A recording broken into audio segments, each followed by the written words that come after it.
Je rappelle qu'on est ici pour réfléchir à l'Europe face au Trumpisme ou à cette révolution trumpiste. Aurélien, je ne sais pas si... voilà, hop, je vais vous demander d'allumer votre micro. Avant que vous ne preniez la parole, je rappelle quelques pistes brièvement. L'Europe a-t-elle compris ce qu'est le Trumpisme? Est-elle divisée face au Trumpisme? Qui parle au nom de l'Europe face au Trumpisme? Quels sont les outils d'Europe pour y faire face? Quels sont les sujets sur la table? Les risques pour l'Europe face au Trumpisme? Le Trumpisme a-t-il des alliés en Europe? Qu'est-ce qu'il se joue dans cet affrontement?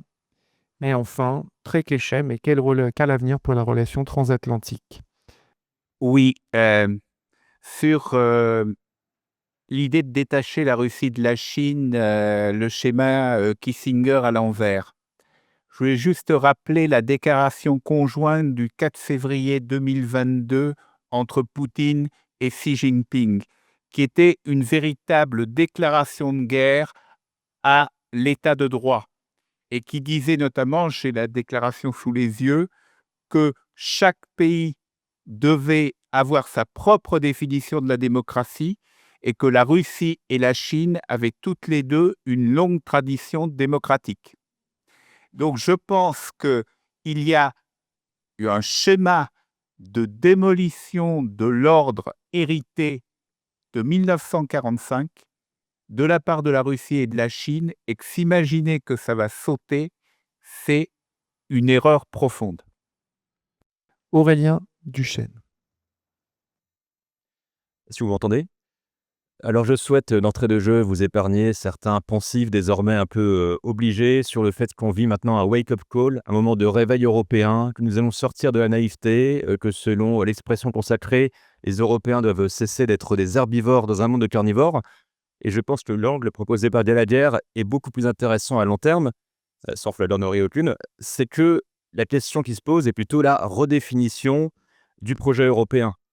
Parce que le débat sur la nécessité d'une plus grande autonomie en matière de défense est déjà tranché dans les faits quand on regarde l'augmentation prévue des budgets de défense. La question qui se pose maintenant, c'est celle, au fond, derrière le projet européen, d'une culture commune. On n'a pas forcément tous compris, y compris aux États-Unis d'ailleurs, ce qu'était la révolution trumpiste, mais à nous, Européens, d'essayer de comprendre ce qu'on veut en faire, pour que ce ne soit pas une révolution au sens étymologique du terme, c'est-à-dire un retour à l'état initial et on aura perdu 4 ans, alors que les années commencent à être très précieuses face au réveil notamment de la menace russe. Et pour être bref, j'insisterai peut-être sur une chose, c'est que derrière la révolution trumpiste, il y a aussi, ou en tout cas on l'espère beaucoup en France, une sorte de révolution française à l'échelle du continent. Ces derniers mois, il a beaucoup été question du fait que finalement, les Français, leur culture gaulo-mitterrandienne, selon l'expression en vogue, avaient eu raison sur la nécessité peut-être d'être davantage autonome d'un allié américain qui deviendrait un jour imprévisible. Sauf que, si on fait une analogie historique, et je serai bref là-dessus, la première fois qu'il y a eu un débat stratégique à l'échelle de l'Europe des Six à l'époque sur le besoin pour les Européens de pourvoir à leur propre défense et de peser dans les alliances avec les États-Unis, c'est à la fois la France qui, en 1950, avec le plan Pleven, pour une armée européenne qui aurait eu le mérite d'intégrer les Allemands et de garder sous surveillance aussi, qui avait lancé les premières idées vraiment d'une défense européenne. Et c'est la même France qui a tué le projet d'une communauté européenne de défense, avec en 1954 une alliance entre gaullistes et communistes pour définitivement torpiller le projet. Je dirais qu'une question qui se pose à nous aussi, c'est à un moment où il y a effectivement une vraie convergence stratégique, où le nouveau chancelier allemand parle comme du Macron dans le texte en parlant de souveraineté stratégique et de découplage par rapport aux Américains, où même les Polonais parlent de plus en plus d'autonomie stratégique européenne. Est-ce que nous, on va comprendre quelle est la réalité de ce mouvement trumpiste, notamment pour les fondements, pour le contrat qui nous lie avec les États-Unis, et surtout quelle impulsion on veut lui donner en termes de moyens? Est-ce que, et j'en termine vraiment par là, on sera les pourvoyeurs d'idées, je parle des Français, ou est-ce qu'on est capable, cette fois, pour de bon, de comprendre à quel point on a, pour reprendre l'expression de Trump à propos de Zelensky, des cartes en main, et est-ce qu'on est capable de vraiment les mettre en jeu pour que cette fois, la redéfinition du projet européen devienne une réalité? Ah, je peux être un micro. Merci, Aurélien, parfait. Non, absolument, totalement d'accord, hein, sur la nécessité de développer une culture stratégique et commune et d'avoir conscience d'où on vient. Et je pense qu'il y a aussi, c'est ce que nous essayons de faire ce soir, c'est-à-dire que essayer de comprendre la révolution trumpiste, si on peut l'appeler comme ça, c'est également afin de moins la subir, parce que la saisir permettra sans doute d'y faire face mieux armé. Adina, je vous donne la parole.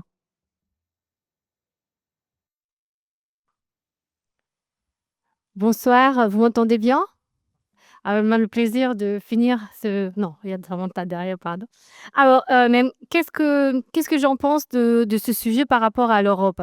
L'Europe n'est pas un État déjà, donc c'est selon Jacques Delors, c'est une fédération d'États-nations. Donc ça, c'est important par rapport à ce que je vais dire par la suite et par rapport également par rapport à la vision de Trump. Parce que Trump, ça a été dit, il prolonge cette définition de Nixon qui dit qu'en fait, on veut,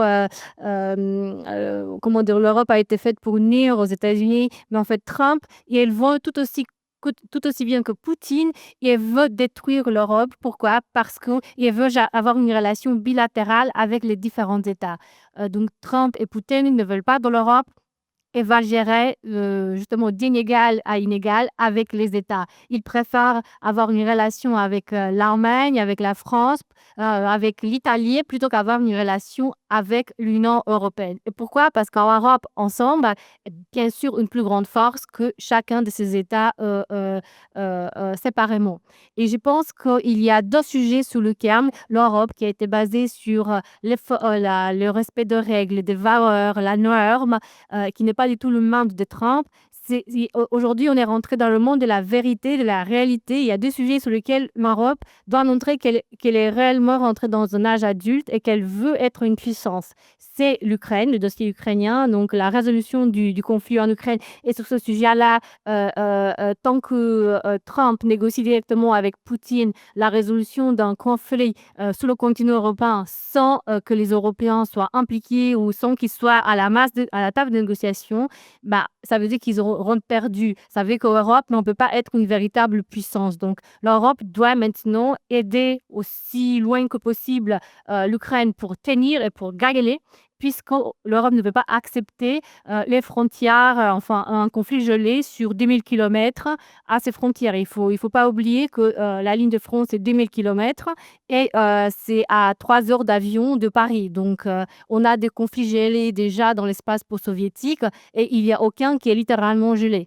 Donc là, c'est un vrai danger pour la paix en Europe, en sachant que, bien entendu, Vladimir Poutine, il a déjà commencé les attaques hybrides. On en a eu en France, il y a eu lors des élections en Roumanie, on a parlé du Brexit. Le Brexit, je suis convaincue que les Russes, c'était la première attaque hybride sous la désinformation et que, voilà, pour le moment, on n'a pas assez de preuves, mais il y a le scandale Cambridge Analytica, Karma, il y a eu une ingérence étrangère. Et deuxième sujet, c'est le dossier commercial. Puisque si Trump voulait contrer la Chine, bah, il devrait être uni avec l'Europe. Or, ce n'est pas du tout le cas. Il a mis des taxes très fortes, des droits de douane. Et aujourd'hui même, il y a des droits de douane sur l'acier qui s'appliquent, sur l'acier européen.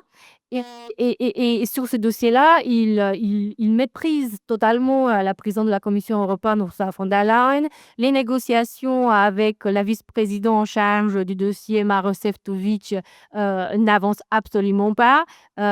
Et voilà, je crois qu'il vient de Slovaquie, donc le vice-président, donc il le méprise totalement. C'est un petit pays pour lui, donc n'a aucune importance. Et dire qu'il n'avait pas rencontré la présidente de la Commission européenne. Or, ça, c'est très important parce que c'est l'Union européenne qui a la compétence en matière commerciale.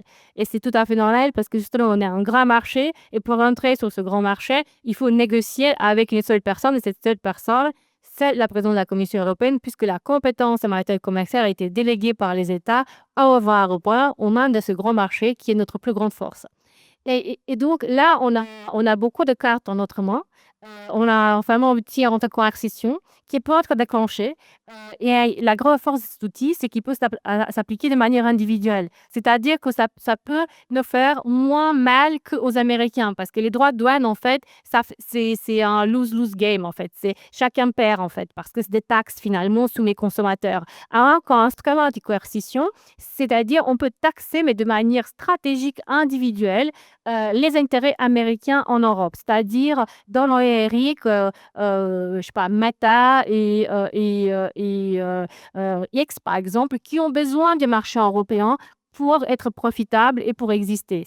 Donc, et ça, on peut tous vivre sans Meta et sans X. Après, il y a également toute la private equity, tous les offices de private equity en Europe qui sont presque toutes américaines. Donc là aussi, il peut y avoir un ciblage très spécifique de la part des Européens. Bien entendu, on a des faiblesses et c'est ça qui finalement est problématique. Et la plus grande faiblesse, c'est le fait qu'on a délégué notre souveraineté énergétique pendant très longtemps à la Russie. Et donc, c'était la hausse politique des années 70 avec Willy Brandt et l'Allemagne, mais la France a mené également, l'Autriche, le Pays-Bas, l'Italie. Et donc, aujourd'hui, il a besoin des Américains pour tenir, du moins jusqu'à ce qu'on arrive à passer d'un système gazier à un système électrique. Mais ça prend encore quelques années. Donc, on a besoin encore du gaz naturel liquéfié américain. Et c'est une des plus grosses faiblesses aujourd'hui. Bien entendu, on a également des problèmes en termes de souveraineté numérique, puisqu'on on a perdu la révolution numérique. Et donc, aujourd'hui, les plus grandes entreprises de la tech sont américaines. Sur la défense, ça a déjà été dit par Aurélien. En fait, on s'est réveillé et donc on a un plan massif. Sauf que maintenant, la plupart des investissements ne viennent pas de l'Union européenne. On a juste 150 milliards qui sont activables au niveau européen. Le reste, ça vient des États. Et aujourd'hui, tu as parlé, Aurélien, du moment français en Europe. Je suis tout à fait d'accord. Mais il y a également un moment à loin avec Friedrich Merz. Qu'en réalité, aujourd'hui, le seul temps qui peut investir massivement, c'est l'Allemagne. Parce qu'ils ont une dette de 60% du PIB, alors que la France est bien au-delà, la Belgique vient au-delà, l'Espagne vient au-delà, la Grèce, enfin. Aujourd'hui, le seul État qui a une capacité d'investissement massif dans l'Union européenne, c'est l'Allemagne. Et c'est très bien parce que l'Allemagne se réveille. Le couple français franco-allemand commence à marcher à nouveau. Parce qu'en Europe, vigoureuse, a besoin d'un couple franco-allemand qui fonctionne. Sinon, l'Europe traîne comme elle a traîné depuis 3 ans avec un couple franco-allemand qui n'était pas en très bonne santé. Donc, en gros, je suis une éternelle optimiste. Donc, pour moi, il y a un amas, je dirais, Donald Trump vend le prix Nobel, mais peut-être qu'il va gagner le prix Charlemagne. C'est-à-dire un réveil dans l'Europe sur des dossiers où c'était trop longtemps endormi, donc la sécurité, la défense et le numérique. Et donc, on a des outils de puissance, mais nous, il faut juste les appliquer. Et peut-être juste dernier point, cet outil d'anti-coercition a été créé au niveau de l'Union européenne, très difficilement, mais ça a été créé suite à une ingérence de la Chine contre la Lituanie. Donc, en fait, on va utiliser un outil qu'on a créé pour nous protéger de la Chine, de l'ingérence chinoise. On va l'utiliser pour des ingérences américaines, alors qu'il ne faut pas oublier les Américains. L'alliance avec les États-Unis est fondamentale et ils étaient là pour nous libérer quand il en fallait. Et donc, c'est ça qui est extraordinaire aujourd'hui, c'est que Trump, il tient le même langage qu'un langage de Poutine. Et ça, je dirais, c'est même unique dans l'histoire récente parce qu'on a la plus grande démocratie au monde et un régime autoritaire qui n'a aucune tradition démocratique, qui sont alliés dans une détestation de l'Europe et dans une volonté de détruire l'Europe. Merci beaucoup, Adina. Tout à fait d'accord avec la plupart de ce que vous dites. Moi aussi, je suis très optimiste, je suis très européen. Par contre, c'est vrai que pour avoir remis la déclaration du 9 mai 50 de Schuman, mon puissance manque cruellement. L'autre chose, l'instrument, vous dites, on va utiliser contre les États-Unis, l'instrument anti-coercition qui effectivement a été conçu suite à la manœuvre chinoise après que la Lituanie ait rehaussé en fait le statut de la représentation taïwanaise sur son sol. La Chine l'a puni commercialement très très sévèrement. Et l'Europe a plutôt bien réagi, c'est-à-dire a sauvé quelque part une partie de l'industrie lituanienne. Bref, on ne va pas rentrer dans les détails. Je ne suis pas certain qu'on utilise l'outil anti-coercition parce que c'est un peu l'option nucléaire. Avant de passer à ça, il y a des frappes dans la profondeur ou un peu d'artillerie, mais là, c'est l'outil anti-coercition contre les États-Unis, parce que vous dites, et je vais donner la parole à Samantha de Benderme, on pourrait vivre très bien sans Meta et Google. Vous peut-être, moi je pense que j'aurais pas trouvé cette salle sans Meta et Google. Donc il y a un sujet sur la souveraineté justement numérique, digitale, quoi. Au passage, je fais un petit coup de pub pour le chat de Mistral, vous savez, le robot conversationnel. Plutôt que d'utiliser ChatGPT, vous participez à notre défense numérique en utilisant cet outil conçu par une boîte française. Je referme cette parenthèse et je donne la parole à Samantha, dont je sais qu'elle a préparé un propos liminaire. Et je vous rassure, beaucoup de ce que je voulais dire a déjà été dit, donc ce sera relativement court. C'est voilà l'avantage ou le désavantage quand on parle en dernier. Mais en parlant de l'Europe face à Trump, j'avais pensé à 3 thèmes, surtout en s'imaginant en tant qu'agressée, parce que malgré le fait que je sois britannique, je suis aussi européenne, malgré les efforts de mes compatriotes de nous détacher du continent européen, nous sommes toujours européens et donc Trump est quelque chose que nous vivons en tant qu'Européens comme agression et je crois que nous n'avons pas vraiment les yeux encore ouverts, même si beaucoup de choses ont été dites. Je vais essayer de dire ce qui n'a pas encore été dit et je voulais me regarder 3 sujets: la défense, l'économie et la politique. Alors dans la défense, c'est vrai qu'en Europe, nous avons vécu sous le parapluie otanien, depuis 80 ans et maintenant ce parapluie, il laisse couler, il laisse passer l'eau, ça c'est clair et l'implication des États-Unis dans la défense européenne n'est pas du tout garantie aujourd'hui, même si l'alliance existe toujours.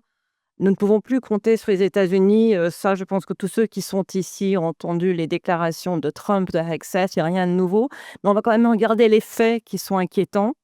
Si nous estimons que l'Ukraine fait partie de l'Europe et que la défense de l'Ukraine est un sujet européen, là ces derniers jours, on a vu les États-Unis décider de réallouer des systèmes de défense anti-drones qui étaient destinés à l'Ukraine pour aller au Moyen-Orient où ils estiment que, ils seront plus utiles et plus enclins, en tout cas, à défendre les intérêts des États-Unis. Les États-Unis menacent quand même, un territoire, qui appartient à un pays européen, qui est le Groenland. Le Groenland est un territoire autonome danois, aujourd'hui menacé d'annexion par Trump. Si ça, c'est pas révolutionnaire, je ne sais pas ce qu'on peut dire. Alors oui, ça avait déjà été évoqué par les États-Unis par le passé, mais pas avec la même virulence et la même insouciance, je pourrais même dire, que Trump. Aujourd'hui, les États-Unis nous exhortent à dépenser plus. Pete Hegseth, le secrétaire d'État à la Défense, était à l'OTAN la semaine dernière, veut que les Européens augmentent leurs dépenses de défense à 5%. Mais qu'est-ce qui va se passer si on dit: «OK, on va dépenser 5%, mais pour acheter européen?» Quelle sera la réaction des États-Unis? Est-ce qu'il n'y aura pas aussi un chantage à ce stade? On a déjà vu les réactions de Trump et comme il se comporte. L'Europe de la défense aujourd'hui, elle se construit avec le Royaume-Uni, qui sur les questions de défense n'a pas vraiment tout à fait réussi son Brexit aussi fortement que Nigel Farage l'aurait peut-être aimé. Mais comment construire une Europe de la défense autonome des États-Unis en sachant, avec le Royaume-Uni, en connaissant la dépendance des Britanniques face aux Américains? Ça, c'est un problème que je ne sens pas être soulevé dans les discussions franco-britanniques en ce moment, même si j'adorerais que le Royaume-Uni se réancre à l'Europe. Il y a un souci et c'est est-ce que ce ne sera pas un cheval de Troie américain? Quid du renseignement? Donc là, pour vous expliquer ce cheval de Troie américain, les Britanniques aujourd'hui sont très inquiets par le Five Eyes. Donc c'est cette coopération de défense Australie, Nouvelle-Zélande, Canada, États-Unis, Royaume-Uni. parce qu'ils n'ont plus confiance aux États-Unis. Ils ont peur des fuites. Des fuites vers qui? Des fuites vers la Russie. Voilà le monde dans lequel on vit. C'est quand même extrêmement inquiétant. Donc Aline a mentionné le cyber, je ne vais pas m'attarder là-dessus. Donc c'est vrai que nous dépendons complètement des États-Unis. Qui n'a pas ces données stockées sur un cloud qui est géré par les États-Unis? Qui n'a pas... Alors, il y a certains qui ont des smartphones asiatiques, mais bon, là aussi, il y a une question de dépendance. Où est le smartphone européen? Et même dans nos mails de tous les jours, comme Galgar l'a dit, toute la technologie qui nous permet de se parler aujourd'hui avec plus ou moins suffisamment de micros, il y a une forte dépendance américaine. Cyber aussi, point très important, on a parlé des attaques hybrides, la cybersécurité. Notre cybersécurité est en grande partie assurée par les Américains, une partie par les Israéliens aussi. Mais en Europe, les développements de cybersécurité en Europe sont partiellement financés par les Américains et aidés par les Américains. Les Américains eux-mêmes, maintenant, craignent des coupes, des réductions dans les dépenses sur la cybersécurité qui affecteront d'abord les États-Unis, qui affecteront d'abord l'Europe et ensuite les États-Unis. Petite chose sur l'économie, donc Aline en a beaucoup parlé, je ne vais pas m'attarder trop là-dessus. Juste, double peine. Trump veut que nous dépensions plus pour notre défense, il veut que nous dépensions américains, en même temps il affaiblit nos économies. Donc il faudrait savoir aussi comment il veut obtenir cette autonomie européenne dont il parle, sans vraiment savoir ce qu'il veut dire, parce que c'est surtout les industries de défense américaines qui souffriraient si l'Europe devient vraiment autonome. Donc voilà, Aline a parlé de Facebook et Google. Moi, j'aimerais juste quand même donner quelques chiffres pour mettre cette prospective des droits de douane qui serait vraiment appliquée. Normalement, il y a un moratorium jusqu'au 9 juillet. On va voir ce qui va se passer le 9 juillet, ce qu'il va faire comme avec Poutine. J'attends encore 2 semaines de plus de bombardements avant de mettre des sanctions sur la Russie. Est-ce qu'on aura aussi droit à ces 2 semaines ou 2 mois de répit? 12% des exportations de l'Union européenne vont vers les États-Unis. Le FMI prévoyait une croissance européenne de 1,5% en 2025. Maintenant, si les droits de douane sont appliqués à l'échelle de l'Union, ce sera à peu près une décroissance de 0,4-0,5%. Donc, on voit quand même l'impact bien réel. Pour certains pays, ce serait beaucoup plus compliqué pour d'autres. Des secteurs seront beaucoup plus touchés que d'autres. L'automobile, la pharmacie, les machines-outils seront fortement impactés. L'acier risque d'être extrêmement impacté. On verra peut-être des fermetures d'usines. Et qu'est-ce que ça va favoriser? Ça va favoriser les politiciens populistes, amis de Trump. Si c'était organisé, ce que je ne crois pas, je suis fermement dans la thèse du chaos désorganisé, mais ça n'aurait pas pu être mieux organisé si ça avait été organisé. Troisième chose, on va parler de politique. Là, c'est vraiment peut-être, je pense, le plus inquiétant. Donc, pour ceux qui n'ont pas compris, je suis britannique, j'ai travaillé sur l'ingérence russe dans le Brexit. Et pour moi et pour la plupart de mes compatriotes, le Brexit, ça a été la répétition générale de ce qui s'est passé aux États-Unis plus tard en 2016. C'était la répétition du Trumpisme.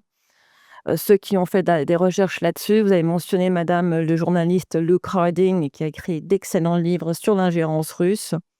Eh bien, dans un de ses livres, il cite l'ambassadeur de Russie qui était en poste à l'époque, qui est parti en 2019. Il a dit: nous avions pour mission de mettre le Royaume-Uni à genoux. Nous avons réussi à mettre l'Union européenne à genoux. Donc, pourquoi est-ce que je parle de ça? C'est parce que les mêmes phénomènes, François Stom l'a parlé, les mêmes slogans, reprendre le contrôle, existent aujourd'hui aux États-Unis et trouvent écho en Europe. Trouvent écho dans 2 domaines. D'abord, les hommes et femmes politiques qui sont la même famille politique que Trump. Viktor Orban, évidemment, Giorgia Meloni. Nous avons vu il y a quelques jours, Kristi Noem, le secrétaire d'État à la sécurité intérieure, allait en Pologne exhorter les Polonais à élire un président du PiS, donc du Parti national conservateur. Et donc, elle a ouvertement soutenu Karol Nawrocki, qui est devenu maintenant le président polonais. On a vu l'ingérence de J.D. Vance à Munich, qui commence à critiquer le manque de liberté de parole en Europe, alors qu'on ne va pas parler des journalistes américains qui n'ont plus accès à la Maison-Blanche, mais il a critiqué la liberté de parole, il a critiqué ce qu'il a appelé l'ingérence européenne dans les élections roumaines. Marco Rubio s'est indigné quand l'AfD, Alternative für Deutschland en Allemagne, a été qualifiée d'organisation extrémiste. Il a dit: ça, ce n'est pas de la démocratie, mais de la tyrannie déguisée. Et il y avait toujours un accord entre les États-Unis et leurs alliés européens, c'est que nous allons peut-être vous critiquer sur votre politique étrangère, nous allons peut-être avoir des guerres commerciales. Ce n'est pas la première guerre commerciale entre les États-Unis et l'Europe, mais jamais nous nous immisçons dans les affaires internes les uns des autres. Là, cette frontière a été franchie par l'administration de Trump, qui ouvertement s'immisce dans les élections européennes. On va citer le Elon Musk déchu et son soutien pour l'AfD, mais malheureusement, d'autres proches de Trump continuent à soutenir des mouvements qui sont contre l'Union européenne et pro-russes en Europe. Et c'est peut-être ça la chose la plus dangereuse. Les autres amoureux de Trump en Europe sont ceux qui voient en Trump une solution contre l'hyperbureaucratisation de l'Europe, se sentent plus menacés par le wokisme que par les droits de douane et par les tentatives de s'ingérer dans nos sociétés. Et je trouve ça totalement incompréhensible. Comment est-ce qu'on peut avoir plus peur d'avoir des droits égaux pour les femmes ou pour les minorités sexuelles que de droits de douane qui vont fermer des usines et qui vont causer des catastrophes économiques pour certains pans de nos sociétés. Toute dernière chose, vous êtes tous, je pense, des fans du desk Russie ici et des affaires russes. Je vous encourage tous à lire l'interview de Sergei Karaganov, qui est un des grands idéologues de Poutine dans le grand continent, dans lequel il parle de la haine de la Russie vis-à-vis de l'Europe.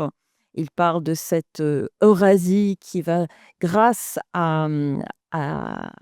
au fait que Trump, qui n'est pas un ami, mais qui a compris la menace que présente l'Europe pour la liberté et la démocratie, eh bien, tous les deux vont réussir à se débarrasser de cette peste qui se trouve aujourd'hui réduite à un coin nord-ouest européen. Donc, j'imagine qu'une pense à la France, le Royaume-Uni, l'Allemagne, les Scandinaves et tous ces horribles pays qui tiennent encore à leur liberté et à leur démocratie. Donc, désolée d'être un peu Cassandre.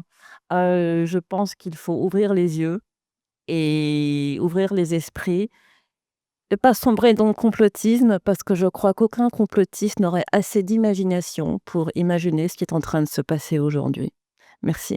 Merci, Samantha. C'est vrai que quand j'ai regardé, comme beaucoup de personnes, l'investiture de Donald Trump, je me suis fait une remarque en voyant des personnes qui étaient assises, rappelez-vous, au premier rang. Zuckerberg, Facebook et Meta, Jeff Bezos, Amazon, Sundar Pichai, Google, Elon Musk, X, Tesla, etc. Il y avait Tim Cook aussi, on l'oublie. Alors, il n'était pas au premier rang, mais il était un petit peu derrière dans le public. Puis il y avait Zhi Shu, le PDG de TikTok. Alors moi, je ne suis pas sur TikTok, je ne consomme pas TikTok. En revanche, quand j'ai vu les autres personnages de premier rang, je me suis fait la réflexion suivante. Je me suis dit, ces 4 ou 5 personnes, elles contrôlent 90% des moyens que j'utilise pour consommer, tout simplement, consommer de l'information et à communiquer. Donc effectivement, il y a un vrai, pour moi, c'est pour ça que je vous faisais cette réflexion, Adina, un vrai gros sujet sur le numérique pour les Européens.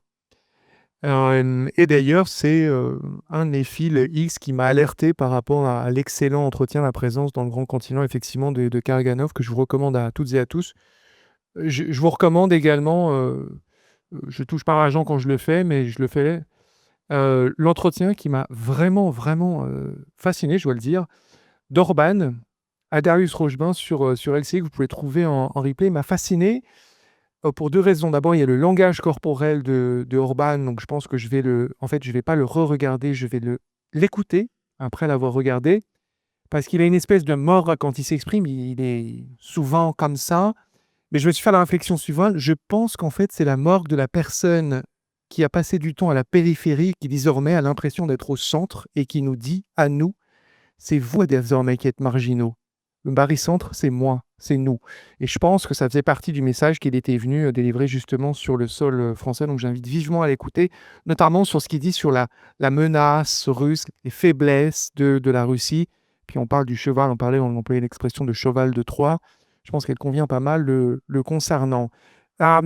Puisque vous avez terminé sur une note pessimiste, sombre, réaliste, moi je vais être optimiste et je vais demander à Aurélien Duchesne et à Dina et à tout le monde, est-ce que finalement le Trumpisme n'est pas une immense chance pour l'Europe?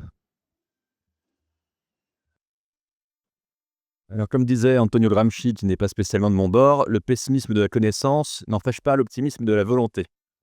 Après la volonté, il faut les moyens. Si on regarde à échelle macro, le PIB de l'Union européenne, 17 000 milliards de dollars, pas même pas d'euros, là, de dollars, contre presque 28 000 milliards pour les États-Unis, différence de 60%, alors qu'on était encore à parité au moment de la crise de 2008, ça pose aussi la question des moyens qu'on est prêt à mettre, aussi bien dans des secteurs comme la défense, mais d'autres secteurs de dépendance. Si je prends un autre secteur où on est plus que dépendant, celui du spatial, le budget de l'Agence spatiale européenne pour l'année écoulée, 7 milliards d'euros. La NASA, c'est 25 milliards. Vous additionnez tous les budgets nationaux européens, on atteint la somme glorieuse de 12 milliards d'euros, en incluant, par exemple, les Français. Mais vous additionnez toutes les dépenses américaines, toujours dans le domaine spatial. Vous prenez, par exemple, le budget spatial militaire américain qui représente plus de la moitié du budget militaire français total. On est à 80 milliards de dollars de budget spatial. Encore une fois, 12 milliards, ça fait 15 milliards de dollars côté européen. Et de l'autre côté, une autre réflexion qu'on pouvait se faire justement à l'investiture de Trump, la présence de tous ces, on peut le dire, de ces oligarques du numérique, des GAFAM derrière lui, c'est qu'on savait à quoi s'attendre, à savoir le fait qu'on aurait désormais une administration Trump chez qui le plus grand danger ne serait pas forcément les intellectuels, si on peut dire ainsi, d'extrême droite, mais davantage des grands patrons de la tech, des gens dont on parle peu comme Jeff Bezos, derrière Elon Musk, qui se tiennent un petit peu en embuscade et qui avaient pour projet de se servir de l'administration Trump pour nous livrer une guerre, pas que commerciale, mais normative. C'est le deuxième aspect qui peut nous porter à craindre, mais qui peut aussi nous porter à espérer. Si je prends le dernier sujet, justement, celui de cette guerre normative que veulent nous mener les États-Unis, les Américains mettent en avant le fait qu'eux ont beaucoup moins de normes que nous, par exemple, et qu'ils vont encore passer la tronçonneuse, comme diraient leurs copains argentins, là-dedans, alors que nous, Européens, ça fait 3 mois qu'on a un débat à la Commission européenne sur les normes qu'on va réduire et qu'on n'est pas prête de réduire. Quand on y réfléchit, historiquement, une des forces des Européens, ça a été de pouvoir gagner en prospérité dans un environnement plus complexe que celui des autres. Vous prenez un secteur comme la défense. Nous autres Français, pour être compétitifs à l'export, on est obligés, pour faire face aux astronautes américains, non seulement de comprimer les coûts, mais aussi de faire face à des normes, etc., qui sont bien supérieures à celles des Américains qui, eux, ont beaucoup plus de facilité à vendre à l'étranger parce qu'ils vendent une garantie de sécurité. Quand on regarde, c'était l'exemple de l'IA. Bon, ben nous, ok, l'Europe est peut-être une sorte de café de flore quand on parle de l'intelligence artificielle parce qu'on adore inventer des normes et des débats éthiques pour que les Américains tapent des lignes de code et qu'ils utilisent nos données à nous, ce grand marché de 500 millions de consommateurs européens qui sont aussi des fournisseurs ambulant de données. Bon, ben les Européens, en nous mettant des boulets aux pieds, on est en train de se contraindre à de meilleures innovations que les Américains. Je nous passerai, parce que là on ne parle pas de puissance, je nous passerai le cas de quelque chose qui pourra se reposer dans les prochaines années face à l'urgence environnementale. Nous aussi, certes, on se met là encore des boulets aux pieds. Je m'éloigne un peu du sujet de la défense, mais sur les questions environnementales, de l'agriculture jusqu'à l'énergie, personne anticipe 2050. Alors certes, ça nous pèse en termes de croissance, ça nous pèse en termes de beaucoup de choses, de compétitivité. Quand les Américains devront s'y remettre dans la douleur, on aura eu un coup d'avance. Et si je termine enfin sur cet exemple avant d'en prendre un autre des normes, de ce qu'impose le politique, on a peut-être un avantage inattendu par rapport aux Américains. Parce que l'avantage qu'ils ont sur le papier, c'est certes qu'ils ont un seul gouvernement centralisé, alors que nous, on est 27 à se taper dessus sur tout et n'importe quoi. On a presque autant de systèmes d'armes dans chaque secteur considéré qu'il y a d'États membres en Europe, comme si les Américains avaient 50 types de chars différents et 50 types de missiles différents et qu'ils se battaient mutuellement à chaque fois dessus. Sauf que derrière ça, les Américains sont en train de passer une sorte de nouveau type d'alternance extrêmement radicale, où le nouveau locataire de la Maison-Blanche efface d'un trait de plume tout ce qu'a fait son prédécesseur. Parce une traduction de cette polarisation extrême de la vie politique américaine, c'est aussi qu'on a désormais une continuité qui va être de plus en plus dure pour les Américains dans beaucoup de secteurs. Ils auront toujours une continuité, on parlait du cas de la Chine par exemple, sur certaines priorités de politique étrangère. Mais nous, Européens, le fait qu'on mette beaucoup plus de temps à prendre des décisions et qu'on le fasse par consensus, ça nous prémunit aussi d'une instabilité, d'une imprévisibilité qui peut porter préjudice à terme aux Américains. Quand on regarde enfin une dernière chose, la question cette fois de nos moyens à nous, si je voulais faire une comparaison absolument horrible, si on compare le budget de base en valeur nominale, le budget de la défense des Européens face à celui des Américains, le budget de tous les Européens, en incluant l'Ukraine et le Royaume-Uni, on est, d'après le think tank le CIPRI, à 544 milliards de dollars contre presque 1000 milliards pour les Américains. Mais quand on regarde la parité de pouvoir d'achat, et c'est là je vais faire une comparaison horrible, c'est que en parité de pouvoir d'achat, on rattrape largement les Américains sur beaucoup de domaines, de la même manière que les Russes, en réalité, ont un budget de défense 3 fois plus élevé que ce qu'on dit généralement, parce qu'évidemment qu'un Sukhoi 35, même s'il se fait péter par des drones ukrainiens 100 fois moins cher, coûte moins cher qu'un Rafale ou un Eurofighter. Et au niveau européen, on a certes beaucoup de retard à rattraper.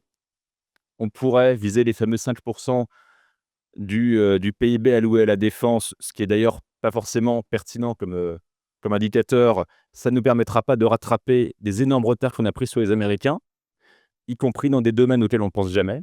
J'en prends un seul, quelqu'un de l'état-major des armées qui me faisait la répétition suivante, c'est que en Europe, il y a peut-être un espace Schengen, mais il n'y a pas d'espace Schengen militaire. Il y a 3 ans, des chars Leclerc français n'avaient pas le droit de traverser la frontière allemande pour aller en Roumanie. Donc, si demain les Russes attaquent l'Estonie et qu'on n'est pas capable d'assurer de la logistique minimale, ça posera des problèmes. Et multiplier par 10 le nombre de chars d'assaut n'aura servi à rien. Mais de l'autre côté, quand on regarde les efforts qui sont en train d'être faits, je prends le cas de l'Allemagne. L'Allemagne qui a désormais un budget de défense supérieur de moitié à celui de la France, alors qu'ils étaient largement derrière nous il y a 10 ans. Nous, je ne sais même pas si on votera un budget d'ici la fin de l'année, et on n'a pas voté à l'équilibre depuis 50 ans.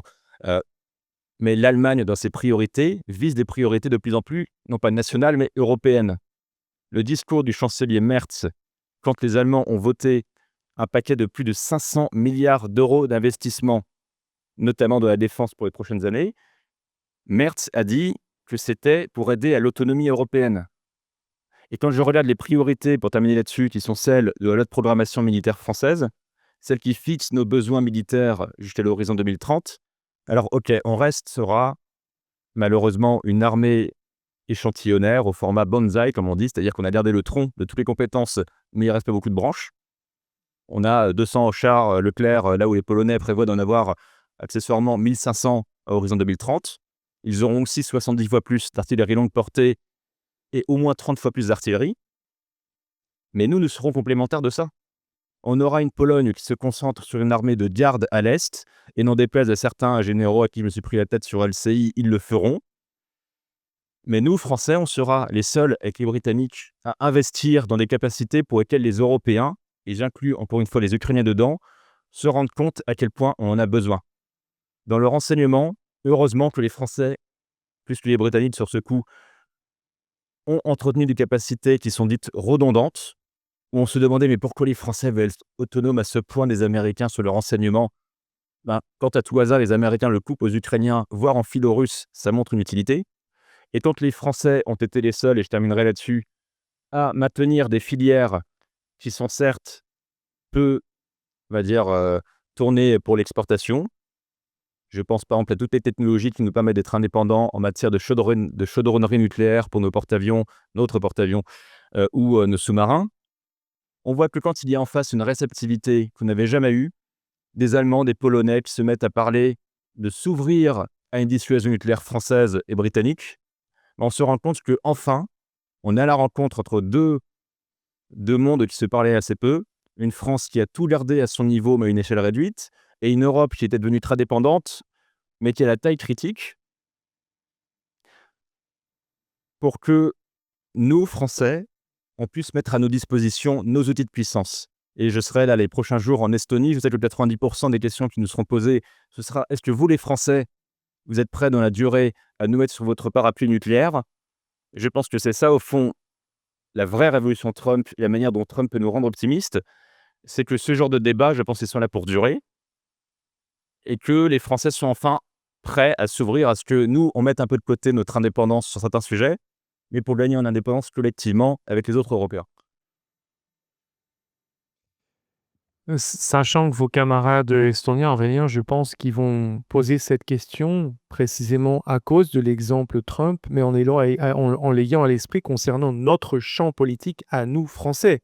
C'est-à-dire, si le président Macron promet effectivement l'extension du parapluie et la protection, est-ce que le prochain occupant ou la prochaine occupante n'aura pas au moyen de revenir justement sur cette promesse et de faire marche arrière?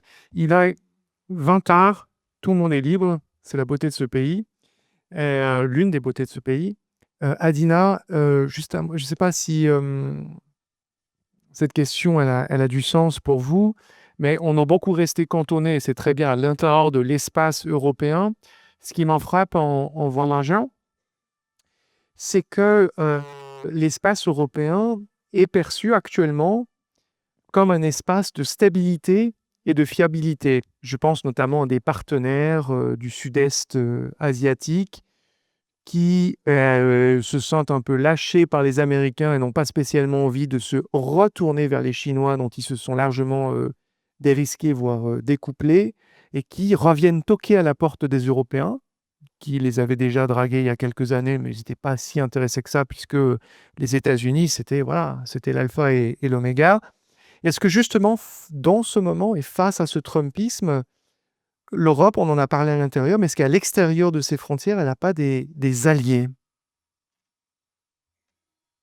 Oui, c'est ça tout. Vous m'entendez? C'est bon.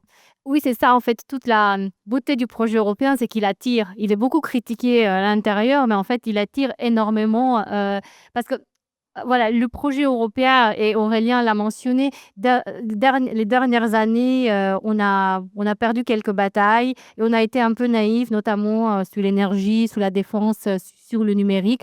Mais malgré tout, on a une grande puissance, notre marché intérieur, parce que même le marché américain, il est moins intégré que le marché, européen. Donc on a le plus grand marché, le marché le plus connecté au monde et donc c'est notre plus grande force. Ton Inde veut avoir accès à notre marché et là, on prend l'exemple, par exemple, de la politique commerciale. La politique commerciale attire tout le monde. On est la en fait, on a la puissance qui a les plus grands partenariats commerciaux. On a 47 partenariats commerciaux et le dernier en date, je sais qu'en France, il est décrié, mais c'est celui avec le Mercosur. Et je ne sais pas si vous vous rappelez, alors quand Meral était à Mar-a-Lago, il a finalement signé un accord commercial avec l'Union européenne. Et c'est pas que, en fait, je l'ai dit publiquement déjà, le fait que la France J'ai vu dernièrement qu'il y a une petite évolution de la position française suite à la visite de Moi à Paris. C'est une erreur historique de ne pas le ratifier, puisque en fait, sans la ratification de cet accord, l'Europe perdrait toute sa puissance en Amérique du Sud. Aujourd'hui, il faut savoir que pour rester un acteur en Amérique du Sud, il faut signer cet accord. Sinon, la Chine et les États-Unis sont là, ils prendront toute la puissance que l'Union européenne a réussi à garder dans ces pays-là. Donc l'Union européenne a une force d'attirance puisque en fait on est un continent, il faut pas oublier l'histoire. La France et l'Allemagne ont fait la guerre entre 1970 jusqu'en 1945 3 fois. Chaque fois, ça a été de plus en plus sanglant. Et on a réussi à maintenir alors la paix en Europe parce que c'est ça le projet initial. Vous avez rappelé la déclaration de Robert Schuman, c'était la paix.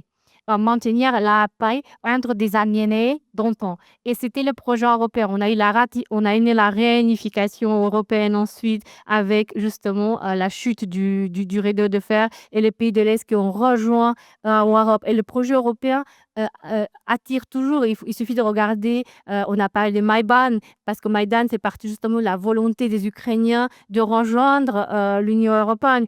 Les Géorgiens qui sortent dans l'arrêt tous les jours depuis maintenant 200 jours. Moi, je suis née en Roumanie, je me rappelle les années 90. On voulait tellement arriver dans le club européen. Aujourd'hui, Orban, il le voulait aussi. Il a lutté justement pour arriver dans ce club. Et maintenant qu'il y est, il est devenu le cheval de Troie de Poutine.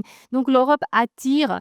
Mais il est vrai qu'on a raté quelques virages. Et puis maintenant, on a, quand je parlais tout à l'heure de la puissance, dans les années 50, en fait, la coopération économique, c'était un instrument pour maintenir la paix. Maintenant, c'est la puissance. On doit redevenir une puissance pour maintenir la paix. Parce que sinon, il y a un autre risque, c'est le schisme à l'intérieur de nos sociétés.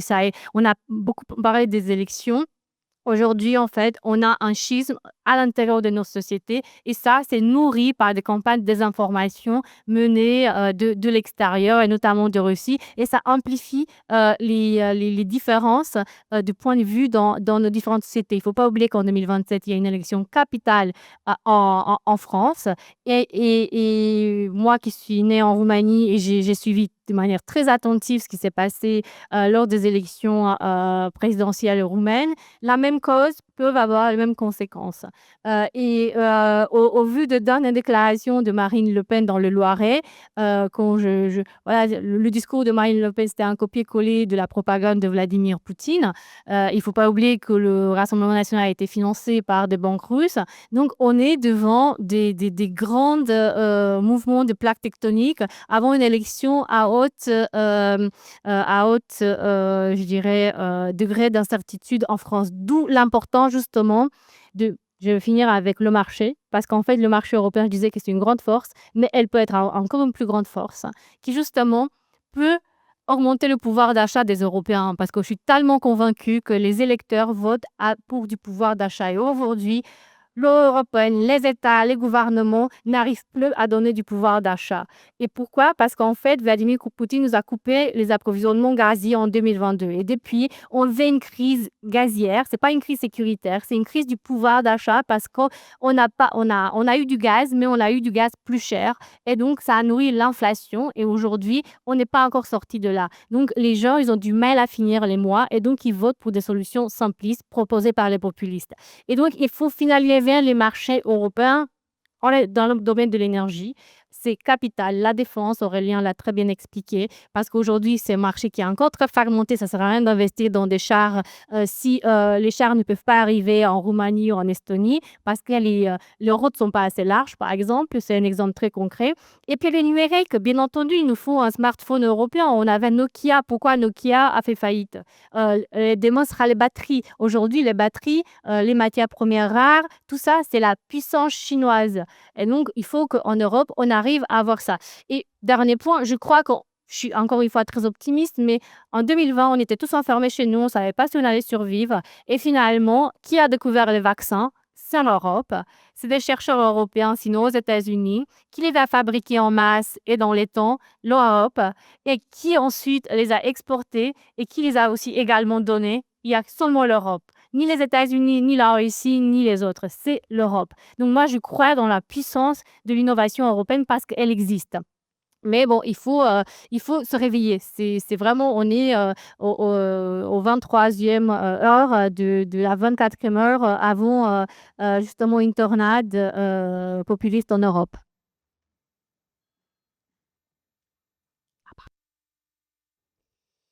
Effectivement, minuit moins, je crois qu'on est à minuit moins une, hein. Ouais, je crois que c'est minuit moins une sur l'horloge nucléaire. Est-ce que vous avez des questions? 20h09. Monsieur, je vous en prie, allez-y. Mais bonjour, oui. Oui, pour finir, c'est vraiment sur ce choc Trump, vous l'avez très bien dit, ça peut être une opportunité pour l'Europe pour avancer sur plein de sujets importants. On a dit le cyber, l'IA, la défense, etc. Mais comme intervenant britannique l'a aussi rappelé, c'est aussi un contexte politique peut-être le plus dangereux en fait. C'est-à-dire on l'avait vu en 2016 avec Steve Bannon, en fait, il y avait un rebound sur le continent européen, un choc populiste aussi à cette époque-là, qui aujourd'hui, maintenant, c'est pas forcément fait beaucoup voir pendant l'élection américaine, mais en tout cas, on a vu que notamment J.D. Vance était très présent sur les sujets européens, et c'est clair qu'il va influencer les élections. Et la question est donc la suivante. Aaron Todd dit que Trump est finalement, on va dire, les conséquences d'une crise politique et économique en Amérique, et fait un les Américains dans cette sorte d'international populiste qui le motive en Europe, c'est-à-dire quand il Russie sur le côté qui reflue, il y a aussi une crise aussi démocratique. Vous avez parlé de ces graves enjeux qu'on a, on peut tenter des grands plans de financement, etc. pour vraiment dans l'impulsion en Europe, mais quelle proposition démocratique on a en Europe? C'est-à-dire qu'on voit dans les pays importants, la France, l'Italie, l'Allemagne, la Pologne, la Roumanie, c'est une crise politique finalement, c'est pas forcément, c'est économique évidemment, mais il y a vraiment un manque de démocratie. Et les populistes, l'argument qu'ils ont, c'est pas voilà le mal, c'est on a un projet démocratique pour vous, votez pour nous. Qu'est-ce qu'un Europe libéral a à proposer à ce projet politique en Europe? C'est ma question. Quelqu'un veut répondre? La crise économique aux États-Unis qui aurait fait venir Trump, pour moi, c'est pas ça qui a fait venir Trump. Pour moi, ce qui a fait venir Trump, c'est surtout de la désinformation et un bombardement de slogans faciles en trouvant un ennemi externe, un ennemi interne, et faire croire à l'électorat américain que tout allait aller mieux. Trump a promis surtout aux plus pauvres d'améliorer leur sort. Il ne fait que l'empirer. Par rapport au projet européen, c'est clair que rien n'est parfait. Mais je crois qu'il faut quand même qu'on regarde ce qu'on a en Europe. On a un système de santé qui fonctionne. Si vous êtes malade en France, la plupart des gens arrivent à se faire soigner. Oui, il y a des déserts médicaux, mais comparez ça à n'importe quel autre pays du monde. Bon, peut-être que ça va un petit peu mieux en Allemagne. J'ai une amie suisse qui est là tout au fond. Peut-être que c'est un petit peu mieux en Suisse. Mais je veux dire, on est parmi les mieux lotis au monde. En termes de liberté, nous pouvons aujourd'hui dire, écrire presque tout ce que nous voulons. Après, il y a en effet, on ne peut pas nier la Shoah, on ne peut pas inciter à la haine, mais je ne connais aucun journaliste français, européen, qui ait été tué ou emprisonné pour ce qu'il aurait pu dire ou écrire. Je connais au moins 3 journalistes russes qui sont morts aujourd'hui. Aux États-Unis, on voit des journalistes qui commencent à recevoir des pressions. Donc là encore, il faut conserver ce qu'on a, mais il ne faut pas fermer les yeux sur ce que nous avons. Oui, nous payons beaucoup d'impôts dans la plupart des pays européens, en France plus qu'ailleurs. Mais qu'est-ce qu'on a en retour? J'ai vécu en Russie, j'ai vécu en Inde, j'ai vécu au Royaume-Uni. Ces pays n'arrivent pas à la cheville de ce que nous avons dans la plupart des pays européens. Des routes qui sont plus ou moins propres. Oui, il y a des quartiers qui sont compliqués. Oui, il y a une criminalité. Mais il faut comparer à ce qu'il y a ailleurs.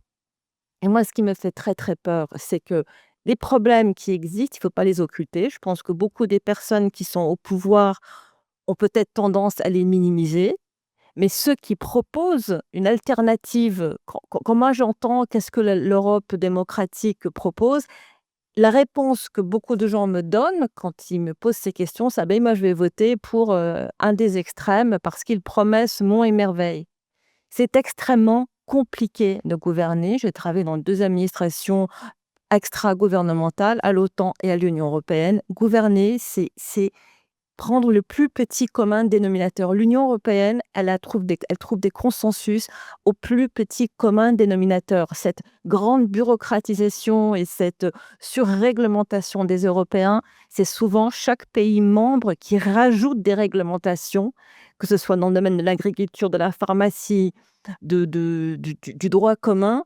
Mais les réglementations de base en Europe, ce sont celles qui nous permettent de commercer entre nous librement. On ne peut pas commercer librement de façon équitable entre 2 pays s'il n'y a pas des normes communes. Ça, c'est juste un exemple. C'est ce que Trump ne comprend pas. Il veut que l'Europe, il y a les barrières tarifaires, les barrières douanières et les barrières non douanières. Une barrière non douanière, c'est avoir des normes, des droits du travail qui sont différents, qui permettent de produire moins cher.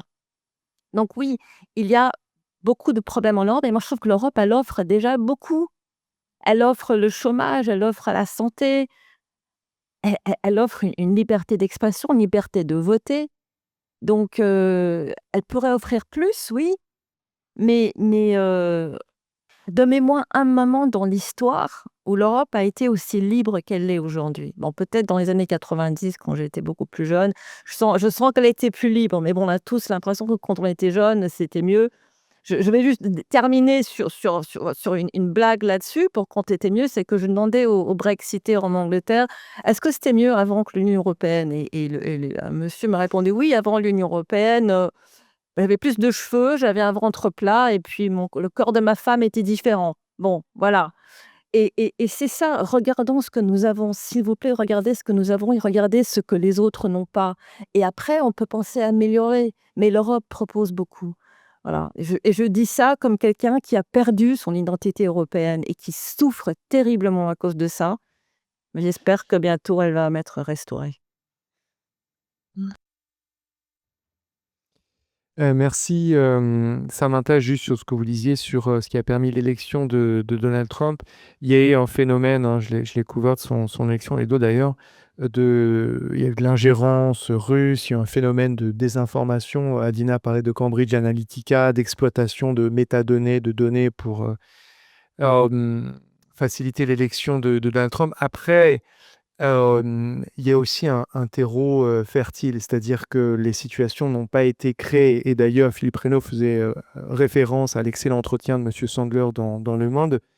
Il parle de ça, quoi. C'est-à-dire qu'aux États-Unis, vous avez des gens comme moi, donc des mondialistes, progressistes, avec des prénoms bizarres, plein de passeports, qui parlent plein de langues, qui ont largement profité de ce moment. François Storm parlait du remplacement de la gouvernance des hommes par l'administration des choses. Voilà, je l'ai vu, je l'ai vécu, etc. Vous avez toute une partie de la population, et c'est le cas sur notre continent aussi. Je pense que c'est peut-être un début de réponse à la question de monsieur, qui n'a pas profité comme vous, comme moi, avec une fille qui vit à l'autre bout du monde. Vous allez librement entre Hong Kong, Paris, Singapour, Bruxelles, etc. Il y a des gens sur le bas-côté de ce modèle, de ce schéma-là. Et c'est pour ça que je parlais tout à l'heure de Orban, avec cette morgue qui nous dit: ah non, à nous, métaphorique, vous mettez qui vous voulez là-dedans. Moi, il me parle à moi. Vous étiez le centre, vous êtes désormais marginal. C'est terminé. Vos 3 passeports, vos prénoms bizarres, votre métissage, votre mélangisme, etc. Donc, il y a cela. Et puis après, c'est aussi un autre élément de réponse à la question de monsieur.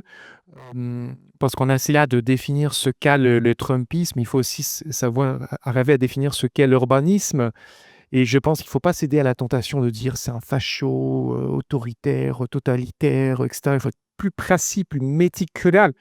Et il le sait, lui. Et il le dit dans l'entretien dont je vous parlais. Il dit: vous savez, non, Hongrie, être chrétien, il y a des gens qui sont très critiques. Et c'est pour ça que j'aime bien le terme d'autoritarisme compétitif, qui a cet espace de règnement progressif sur les droits des homosexuels, des minorités, de la presse, des universités, le financement des ONG, le rapport à l'étranger, etc. Et donc, progressivement, vous voyez se dérober sous votre pied. Ça se fait lentement, inexorablement, mais sûrement, toute ces libertés, ça se fait presque de manière imperceptible. Aurélien, vous vouliez ajouter quelque chose? Oui, alors une réponse qui, de prime abord, peut paraître un peu déconnectée de ce que peut ressentir beaucoup de gens, notamment ceux qui, il y a 20 ans, c'est-à-dire la dernière fois qu'on a été interrogé sur l'Europe, avaient voté non à 55% contre le projet de constitution européenne. Je dirais une chose, c'est que Tocqueville disait: « Il n'y a au monde que le patriotisme et la religion qui puissent faire marcher longtemps et vers un même but, l'universalité des hommes. » Et effectivement, il n'y a pas de passion patriotique européenne. Il y a des Ukrainiens et des Géorgiens qui sont prêts à mourir et qui meurent aussi pour le drapeau européen parce que ça leur parle et qu'il y a un vrai idéal derrière. Évidemment que ça n'est pas le cas en France. Mais quelque chose qui, peut-être la proposition démocratique européenne, au fond, c'est un complément de souveraineté. Certains ont voté effectivement pour le slogan de reprendre le contrôle au Royaume-Uni. Et on a bien vu, après cette campagne, que tous les arguments du genre « Ah, mais il y a eu Erasmus, c'est important Erasmus », non, c'est que dalle, ça concerne presque personne. Tous les arguments sur les aspects économiques, le fameux projet peur, on avait dit du désastre économique que constituerait un Brexit ou un désastre financier, un désastre commercial. Même l'argument du fait qu'il y aurait des pénuries dans les magasins n'avait pas marché parce qu'il y avait une part de passion et d'irrationalité évidemment dans le Brexit. Et quelque chose qui, à mon avis, parle de plus en plus à beaucoup d'Européens, et on le voit dans des sondages, c'est cette prise de conscience qu'il n'y a qu'au niveau européen qu'on peut nous protéger et qu'on peut au moins, pas forcément reprendre le contrôle, mais le garder sur certaines choses. Je sais que si on fait l'historique des choses, dès la première élection directe du Parlement européen en 1979, il y a déjà en France le slogan de l'Europe qui protège. Bon, il a encore été ressorti l'an dernier avec le succès conseil, presque un an jour pour jour, 15% pour la liste concernée. Mais ça parle de plus en plus. Quand on voit, on a beaucoup parlé, je ne reviendrai pas dessus, de nos dépendances, de notre smartphone jusqu'au satellite en passant par la dissuasion nucléaire. Il y a quand même une prise de conscience du fait qu'il n'y a qu'au niveau européen qu'on pourra préserver certaines choses. Et il y en a une dernière, c'est que, et là je sors du côté démocratique, mais peut-être pour revenir plus du côté stratégique, c'est que si désormais vous avez des Polonais ou des Allemands qui se mettent à parler comme les Français d'autonomie stratégique, c'est qu'ils ne seront peut-être pas forcément d'accord avec nous sur l'idée que l'Europe doit être une vraie puissance politique. Ils ne seront pas forcément d'accord avec le président actuel sur le fait qu'il faut une vraie puissance militaire européenne, mais au moins, il y a un début de consensus qu'on n'avait jamais vu sur le fait qu'il y a des choses qu'on doit faire en commun, pas forcément de manière unique, mais au moins en commun, et que même si on pourra continuer d'avoir d'énormes décalages de valeurs d'un bout à l'autre de l'Europe sur le sociétal, sur l'immigration, sur la sécurité, on va se retrouver au moins sur 4 ou 5 thèmes clés de la défense en passant par la protection commerciale. Voilà, c'est ça, je pense, peut-être la proposition démocratique européenne. Je vais donner la parole à Philippe Delrat. Avant ça, sur la passion ou le manque de passion européenne, je pense qu'il y a un souci, je ne suis pas le seul, et c'est assez cliché de le dire, qu'il y a un souci d'incarnation. C'est-à-dire que l'inspiration, elle est assez conceptuelle, mais qui est le leader ou la leader européenne qui porte cet idéal, cet ensemble, etc. Je pense que le président français se rave en incarnation justement de l'Europe passion et l'Europe protection. Un mot, tout à l'heure, Adina citait notamment les noms. Je pense que toutes et tous ici, parce que vous êtes très instruits, le connaissent, de la personne qui nous représente sur les questions commerciales. Je crois qu'il est slovaque, me semble-t-il. Oui, Mao Sefcovic. Voilà, c'est-à-dire que la question de la puissance, elle se joue dans cette incarnation aussi. Philippe, vous vouliez prendre Philippe Delrat. Réagir à quelque chose qu'a dit, ou plutôt n'a pas assez dit Aurélien, parce que je trouve que vous êtes passé un peu vite en parlant du drapeau européen sur le drapeau national, pour lequel les Ukrainiens et, dans une moindre mesure, pour l'instant, les Géorgiens meurent aujourd'hui. Et je pense que c'est une grosse partie du problème, et où là encore, le modèle, c'est l'Ukraine. C'est que le patriotisme est possible au sens national, dans le monde d'aujourd'hui, et y compris avec la nécessité de la protection supranationale que donne l'Europe. Et c'est ça aussi, et pas seulement des manipulations. Si on ramène le succès de Trump ou la victoire, si elle arrive, de Marine Le Pen, euh, euh, ou d'un proxy, euh, euh, c'est aussi parce que ils disent quelque chose qui répond à ce que les gens attendent. Voilà, c'est tout ce que, Ah bon, on est d'accord sur tout. ouais, ce que je voulais dire. Est-ce qu'il y a oui, oui. Non, non, les 2 propositions ne sont pas, me semble-t-il, mutuellement exclusives. Vous avez raison, Philippe Delara, de ne pas, mésestimer ou passer trop rapidement sur ces 2 beaux, drapeaux. Je pense que ce qui est en jeu, c'est le souhait que ces drapeaux soient justement côte à côte, ne pas oublier, mais côte à côte avec le drapeau européen et c'est d'ailleurs ce qu'on voit, hein, dans les rues, enfin, que ce soit à Tbilissi ou, Kiev ou d'autres, voilà, dans d'autres forums. Est-ce qu'il y a d'autres, questions? Je vois il sera bientôt 20h30, tout au fond de la salle. Allez. Oui, bonsoir. Alors, j'ai une question juste pour prolonger un peu votre réflexion sur pourquoi l'Europe n'attire pas tellement. Parce que je dirais que quand même, si on regarde les élections, surtout les votes de jeunes, et moi je viens de Pologne, donc vous savez bien que dans cette élection, les jeunes, en fait, peut-être tout le monde ne le sait pas. Donc, je veux dire quand même que dans les premiers tours des élections, en fait, les jeunes ont voté massivement pour l'extrême droite. C'était les premières parties. Hein. Avant même Nawrocki, c'était le candidat de l'extrême droite. Quelqu'un comme l'AfD, hein, on peut comparer. Et dans le deuxième tour, c'est ce candidat national conservateur qui a gagné. Et bon, bien sûr, Roumanie, c'est un autre exemple. Bon, mes félicitations, mais bon. Et c'était quand même très serré aussi. Hein. Et la première tour, c'était 40% pour l'extrême droite. Donc, la question, pourquoi les rêves européens n'attirent pas les jeunes? Parce que avec l'AfD, on peut voir ça. Hein. Voilà, merci. Non, mais c'est une excellente question et je me suis posé cette question parce qu'en fait, je suis restée la même, bouche bée devant le résultat des élections roumaines et en fait, la réponse que j'ai trouvée pour le moment, c'est le manque d'éducation. Pourquoi je dis ça? Puisque, en Roumanie, bah, les jeunes d'aujourd'hui comment dire? N'ont pas connu le communisme. Ils savent pas ce que c'est. Ils apprennent plus à l'école, ce que c'était le communisme, puisqu'en fait, le niveau de l'école a beaucoup baissé, et puis dans cette société, bon, la Roumanie a été beaucoup privée, donc on est passé de rien à une société de ultra consommation, ultra consumérisme, où on a perdu les valeurs et donc, aller à l'école, apprendre, ça n'a plus de sens et en Roumanie également, il n'y a pas, l'école n'est pas obligatoire. Il y a juste, les 4, donc l'école primaire qui est obligatoire. Donc, dans cette cohorte des jeunes qui ont voté, pour, le candidat, de l'extrême droite, ça a été aussi beaucoup de gens peu instruits qui se sentent laissés de côté de la société et qui n'arrivent plus. Mais par contre, ils expriment leur violence sur les réseaux sociaux parce qu'il faut savoir qu'en Roumanie, il n'y a presque plus de presse écrite, en fait. Maintenant, toute l'information est digérée par TikTok.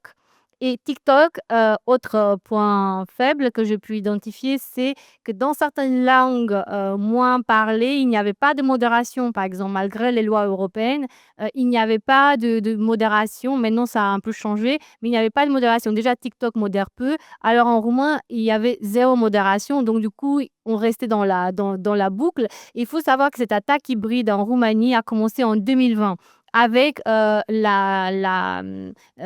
dire, un discours très fort contre la vaccination qui a ciblé les jeunes. Donc, perte de masculinité, perte de fertilité. Donc, ça, les jeunes, ils ont cru. Parce que justement, il manque d'éducation aux médias, il manque de tout pour des discours critiques, pour comprendre les réalités d'un monde complexe, un monde où ils peuvent se sentir laissés de côté parce qu'il y a d'un côté un monde qui bouge très vite et un monde qui, effectivement, est plus dur pour eux de les intégrer. Parce que dans le monde, si vous voulez, de leurs parents qui ont connu le communisme, dans le monde communiste, enfin, même si on était incapable, même si on faisait rien, le parti nous donnait quelque chose. Et finalement, gérer sa liberté, c'est très difficile. Alors qu'avant, le parti nous donnait une petite portion de liberté et tout le monde ne veut pas la liberté. Et aujourd'hui, en fait, c'est ça, c'est la gestion de la liberté qui est frustrante. Et donc, pour des gens qui ne sont pas éduqués, pour qui l'école faillit, en fait, du coup, ces gens-là se tournent vers des extrêmes, des solutions simples, simplistes, et ils y croient. Voilà, c'est mon explication, mais je pense que maintenant, en ayant dit ça, il faut tout faire au niveau des États, au niveau de l'Union européenne pour éduquer aux médias et pour relancer un programme d'éducation européen. Non, je vais vous laisser répondre. C'est une question absolument fascinante et très, très importante. Vous parliez de TikTok. Il se trouve que j'ai digéré, je ne sais pas si je l'ai digéré, mais je l'ai dirigé une rédaction une rédaction européenne, où il y avait cet enjeu-là, celui de la conquête du public jeune. Et je me souviens très bien des discussions qui étaient à la fois sur le budget alloué à cela, le choix à faire, quel média au sens numérique investir. Vous parliez de TikTok, à l'époque, ils avaient choisi Facebook. Moi, je leur disais, mais ma fille aînée, elle n'a jamais été sur Facebook, c'est déjà has-been. Donc, vous vous trompez de média. Et ensuite, derrière ça, il fallait choisir un nom pour le média. Et ensuite, il fallait choisir des formats et des sujets. Donc, comment est-ce que vous attirez ce public jeune? Quelles émotions, quelles valeurs, etc. sur le sujet européen. Donc, je reviens à ce souci d'incarnation. Et j'en conclure en disant la chose suivante avant de donner très rapidement la parole à Samantha, que ce qui me frappe en revanche, c'est que souvent, on a beaucoup parlé ce soir de l'extrême droite, de ces milieux, etc. Ils sont extrêmement doués dans l'écosystème digital et numérique. Les vidéos sont percutantes, elles sont courtes, elles sont très efficaces. Et ça, il faut l'observer, l'acter et savoir réagir. Samantha, pardon. Il y a un pays du continent européen où la jeunesse est très attirée par l'Europe. Un dernier sondage montre que 75% des jeunes entre 18 et 25 ans voudraient faire partie de l'Union européenne, et c'est le Royaume-Uni. Ensuite, j'aimerais vous citer l'architecte idéologique du Brexit, qui n'est pas Boris Johnson comme beaucoup de gens le croient. C'est un homme qui s'appelle Dominic Cummings, qui est un proche de Steve Bannon, et qui aussi a eu des contacts avec Vladislav Surkov, un des grands idéologues de Poutine. Après le référendum, il a dit en public, vous pouvez trouver cette citation sur Internet, vous, ceux qui avez fait la campagne du Remain, vous avez utilisé des arguments logiques, vous avez utilisé des chiffres, des statistiques, vous avez parlé de balance commerciale, vous avez parlé de normes. Nous avons parlé d'émotions. Les émotions, c'est l'huile au serpent pour aller attirer snake oil. C'est un mot anglais pour vraiment la chose magique qui va vous charmer, vous faire perdre tout votre raisonnement et faire ce qu'on vous demande de faire. Troisième chose, je travaille à la Commission européenne. La Commission européenne communique très, très mal. Elle n'explique pas l'Europe aux Européens. Ce n'est pas un manque d'éducation. Je crois que dire ça, c'est très dangereux même d'avoir ce discours, excusez-moi Aline, c'est de faire croire aux gens qui sont idiots, et donc on retourne dans l'espèce de stéréotype des élites qui veulent tout imposer à tout le monde. Non, c'est que la Commission européenne communique très mal, et la plupart des personnalités politiques communiquent très mal sur l'Europe. Pour aimer l'Europe, il faut avoir un espoir, il faut aimer un rêve de paix, de liberté de mouvement, et d'un continent qui reprendra le contrôle, comme vous l'avez dit Aurélien, sur sa destinée. Et voilà, il faut faire rêver les jeunes. La Commission européenne, elle ne fait pas rêver. Ursula von der Leyen, je ne crois pas qu'elle fasse rêver non plus. Donc voilà. Je vais te donner la parole à Aurélien. Moi, elle me fait rêver, Ursula von der Leyen. Je crois qu'elle parle 6 ou 7 langues. Elle est, elle est admirable, etc. Mais j'entends ce que vous dites, Samantha, c'est mon côté woke, vous savez. Bon, ce que je voulais dire, c'est que ce que vous racontiez sur la conception du Brexit et l'appel à l'émotion plutôt qu'à la raison me renvoie en écho la maman racontée merveilleusement bien par un journaliste qui s'appelle The Atlantic. Goldberg, je crois. C'est ce mec qui a été malencontreusement introduit dans le signal. Jeffrey Goldberg, voilà, pardon. Hop, le fil de la pensée s'est reconnecté. Il est dans la limousine présidentielle avec Barack Obama après la défaite d'Hillary Clinton. Et comme vous le savez, il a ardemment soutenu celle qui lui avait servi de secrétaire d'État. Il y avait cet accord entre Barack Obama et Hillary Clinton, je gère les États-Unis, tu gères le monde. Et il a cette phrase, Barack Obama, qui fait écho à ce que vous racontez, qui est absolument fabuleuse, où il dit « J'ai essayé de faire basculer le pays dans l'ère post-raciale, nous avons basculé dans l'ère post-factuelle. » Aurélien, tu voulais réagir? La boucle signale, on avait d'ailleurs vu J.D. Vance dire qu'il en avait marre de payer pour les Européens et de les défendre. Donc un peu, on sait à quoi s'attendre tellement ils sont cons. Mais pour abonder dans votre sens à toutes les deux, j'ajouterais une chose où là, il faut peut-être un peu penser contre nous-mêmes. C'est qu'on a tendance, de manière un peu réductionniste, à voir dans le vote des jeunes, pour le coup, pour l'extrême droite, ou en tout cas pour les nationalistes, un simple vote anti-européen. Je dirais que c'est aussi un vote de plus en plus alter-européen. Un député RN à qui j'ai beaucoup parlé du sujet, je suis désolé, à qui j'ai beaucoup parlé du sujet, me faisait remarquer que lui se faisait la remarque avec d'autres de ses collègues d'extrême droite au Parlement européen, c'est que en dehors des discours du type anti-bureaucratie, anti-woke sur l'Union européenne, le discours anti-européen ne prenait définitivement plus. Il y a 20 ans, pour parler du cas de monsieur de la Pologne, il y a 20 ans, le FN français parlait du plombier polonais qui va nous prendre notre travail et qui n'est pas vraiment un Européen. Maintenant, le RN va plutôt nous vendre la Pologne comme un pays sans immigration et sans insécurité. De la même manière que quand on regarde l'effondrement, j'ai envie de dire salutaire, de Matteo Salvini en Italie et l'ascension en à peine un an, quand on regarde les sondages, de Giorgia Meloni, c'est quand elle fait un discours de nationalisme européen. Et peut-être une dernière chose là-dessus, c'est que malheureusement, on ne fera pas l'Europe sans les Européens. Et on va être obligé de prendre en compte et ce que pensent les 27 et ce que pensent toutes les générations. Mais on voit de plus en plus qu'un compromis, et j'en suis pas forcément heureux, qui devrait être trouvé dans la manière de vendre l'Europe, ce sera aussi pour répondre aux nationalismes nationaux, et notamment ceux qui sont portés par la jeunesse, parce que ça fait plus rêver, on sera aussi obligé de sortir un petit peu un discours avec des tripes, un discours charnel sur la civilisation européenne.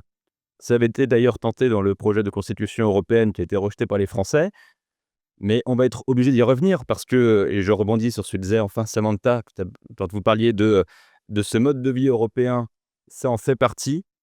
Le mode de vie européen, c'est pas simplement d'avoir une carte vitale ou de ne pas sortir 30 000 balles à la fin d'une maladie longue durée, c'est qu'on est aussi obligé de renouer ce discours. La preuve, il y a un pays qui verse son sang tous les jours en ce moment pour la civilisation européenne et qui, comme vous le disiez, concilie le patriotisme le plus dur avec une vraie aspiration européenne, c'est l'Ukraine. Et encore une fois, je pense qu'il faut prendre ça en compte, notamment de la part des plus jeunes. Je vous donne la parole à Dina. Mais j'aime bien dire des choses entre chaque intervenante. Non, je suis tout à fait d'accord. Après, moi, je suis allergique au terme civilisation. Je préfère parler de valeurs. Ouais, parce que j'ai remarqué que la plupart des gens qui parlent de civilisation sont des gens dangereux. Mais vous avez tout à fait raison. Je renvoie à nouveau, et c'est la dernière fois, c'est promis, à l'entretien de Viktor Orban, qui dit et redit par le menu qu'il ne veut absolument pas sortir de l'Europe. Et vous avez raison, le projet, il est alter-européen, c'est-à-dire rester dans l'Europe et la changer de l'intérieur. C'est exactement ça, Adina. Oui, je voulais parler justement, je voulais revenir sur cette histoire de communication européenne. Mais oui, mais Je rappelle qu'Alzap, l'ancienne porte-parole de la Commission ici en France. oui, non, mais c'est vrai que, mais c'est pas, je veux dire, il faut être honnête. Effectivement, la Commission européenne a une communication qui est assez technocratique. Ça, je veux dire, je veux pas sortir une bombe en disant cela. Pourquoi? Parce qu'en fait, il faut comprendre que pendant de très longues années, en fait, on a construit En fait, les politiques européennes, c'est des politiques de long terme. On parle du pacte de stabilité et croissance, des choses finalement assez technocratiques qui avaient un impact sur notre vie réelle au bout de, je sais pas, 10 ans ou parfois n'avaient pas d'impact réel. Mais ça a changé avec la pandémie, avec les vaccins. L'action européenne a eu un effet immédiat sur notre vie, en fait, sur notre vie réelle. Parce que vous voyez, même la paix, c'est quelque chose qu'on prend comme quelque chose de donner en fait à notre naissance puisque, il y a toujours eu la paix, donc on va continuer à avoir la paix. Et donc effectivement, il y a une sorte de communication lourde, et puis dans les médias nationaux, il faut dire qu'en France, c'est très difficile de faire entendre par les médias, parce que, je prends toujours cet exemple, il y a un discours sur l'état de l'Union qui a lieu devant le Parlement européen chaque année en septembre. Dans beaucoup d'États, c'est un événement, médiatique, sauf en France puisque ça se vend pas, en fait. Donc je rappelle que la présidente ou le président de la Commission européenne se présente devant le député européen et il essaie justement d'incarner cette Europe avec ses forces et ses faiblesses, effectivement. Mais la présidente ou le président essaie justement de faire un bilan et de se projeter sur l'année à venir avec un débat avec les députés européens et c'est un non-événement médiatique en France. Et donc après, l'incarnation est effectivement difficile. Donc effectivement, il y a des efforts à faire, des efforts énormes à faire du niveau de la Commission européenne pour se rapprocher, pour avoir un discours de proximité beaucoup plus important. Mais je dirais c'est aussi une question davantage de présence dans les médias puisque l'Union européenne est inexistante en France. Et puis il y a aussi les politiques français parce que pendant très longtemps, dès qu'il y avait un problème, bah, c'était la faute à l'Europe. Il y avait même une émission de télé qui s'appelait La faute à l'Europe. Et de l'autre côté, on avait chaque fois qu'il y avait quelque chose de bien, bah, enfin, on parlait jamais. Vous voyez, aujourd'hui, les avions, par exemple, quand on prend l'avion et ça coûte 10 €, bah, ça, c'est le marché européen. Sauf qu'en France, le marché, c'est un grand mot. C'est la libéralisation, donc c'est pas bien. Et justement, on parlait du traité constitutionnel. Moi, je persiste de croire qu'en 2005, les Français ont voté contre la concurrence parce qu'à l'époque, on parlait beaucoup de la libéralisation. Ils n'ont pas voté contre l'Europe. Ils ont voté contre la libéralisation parce que même aujourd'hui, la libéralisation, c'est très mal vu en France et donc c'est pour ça qu'on a un sentiment européen, anti-européen aussi fort, hein. Voilà, mais je suis d'accord que la commission peut faire des efforts pour mieux communiquer et j'ai essayé modestement à participer et je suis fonctionnaire européenne et j'essaie dans mon quotidien justement à communiquer sur l'Europe à mon humble échelle.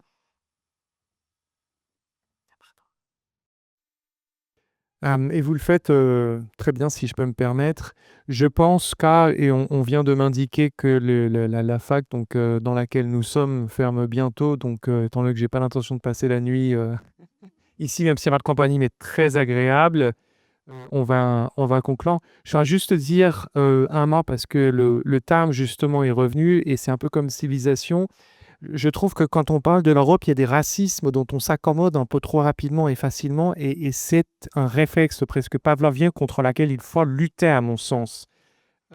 C'est-à-dire qu'il y a presque un consensus autour de l'idée que l'Europe, ce sont des technocrates et des bureaucrates qui nous nuisent. Je pense qu'il faut respecter ces personnes, soit utiliser d'autres termes, soit comprendre que cette technocratie, elle produit effectivement des textes dont l'intention est de nous protéger, pour reprendre un verbe qui a été employé. Alors l'affaire étant pavé de bonnes intentions, parfois il nous freine, voire il nous paralyse davantage qu'il ne nous protège. Mais je pense qu'il faut se méfier aussi de ces mots un peu valises que tout le monde adore balancer quand il s'agit de taper sur Bruxelles, sans savoir exactement... Moi, je me demande toujours quand on entend technocrate ou bureaucrate, qu'est-ce que les gens imaginent, qu'est-ce qu'ils conçoivent dans leur tête. François Storm, est-ce que vous seriez capable de conclure cette franchement très inspirante et magnifique table ronde en 3 minutes avec une remarque du cœur et de l'esprit? Rapide. Je pense que la lutte, c'est une lutte intellectuelle qu'il faut mener justement en tant qu'Européens, étant donné les calomnies que répandent les Russes et les Américains maintenant sur notre héritage européen. Je pense que d'abord, il faut le faire connaître. Mais trop d'Européens croient ces calomnies parce qu'ils ne connaissent pas l'héritage européen. Ils ne savent pas de quoi de quoi il est question.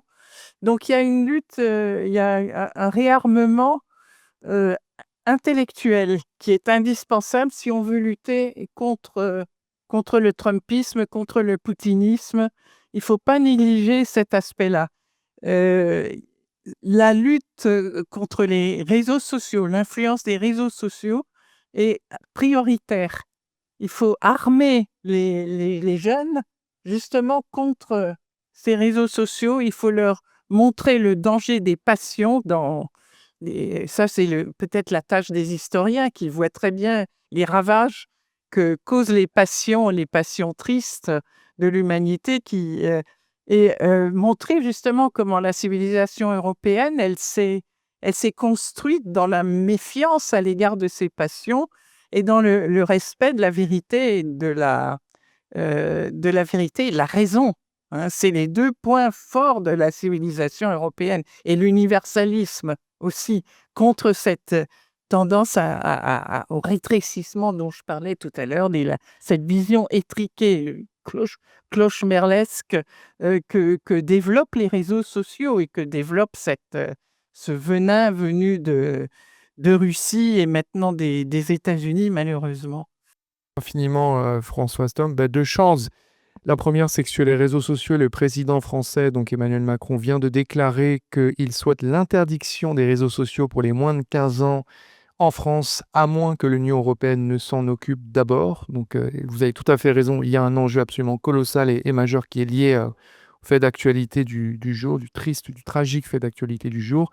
La deuxième chose, et je conclurai par là, vous parliez de réarmement intellectuel. Je pense que vous y avez largement contribué ce soir. Je sais que j'ai très mal distribué la parole, mais je veux vous remercier vraiment très, très vivement pour toutes ces pistes et ces lumières. Je vous remercie, vous toutes et vous tous également, de nous avoir écoutés, tolérés et encouragés par votre écoute très, très active. C'est vraiment très, très agréable.